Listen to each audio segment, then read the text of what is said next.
వివిధ కారణాల వల్ల కొందరు స్త్రీలలో యోని బయటకు జారిపోతుంది. ఇలాంటి వ్యాధినే యోని కంద రోగము అని పిలుస్తారు. ఇలా ఈ యోని జారే యోని కంద రోగానికి ఒక అద్భుతమైన గృహ చిట్కాను ఈ వీడియో ద్వారా చూపించడం జరుగుతుంది.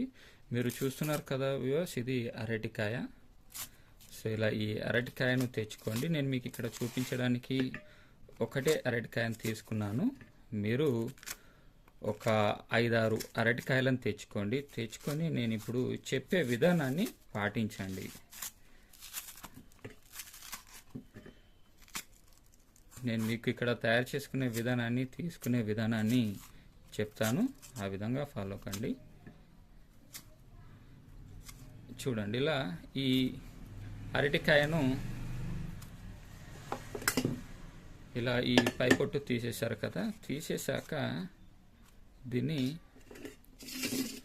ఒక ప్లేట్లో ఇలా సన్నగా చిన్నగా ముక్కలుగా తరగండి.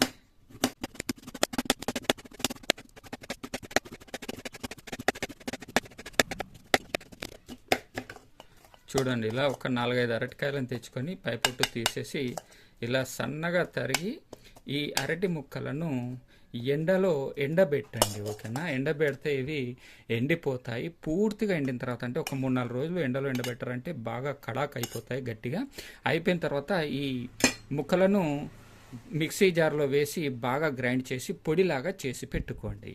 ఇలా ఈ పొడిలాగా చేసి పెట్టుకున్నటువంటి ఈ అరటికాయల చూర్ణాన్ని రోజు మీరు 3 నుండి 5 గ్రాముల మోతాదుగా, అంటే ఒక 1/2 టీ స్పూన్ నుండి 1 టీ స్పూన్ మోతాదుగా ఒక గ్లాసు మంచినీటిలో కలుపుకొని త్రాగుతూ ఉండండి. ఇలా 2 పూటలు ఈ యొక్క అరటికాయల చూర్ణాన్ని మీరు త్రాగుతూ ఉన్నట్లయితే ఈ యోని జారే యోని కంద రోగం అనేది ఎంతో సులువుగా అతి కొద్ది రోజుల్లోనే పూర్తిగా తగ్గిపోవడం అనేది జరుగుతుంది. సో మరిన్ని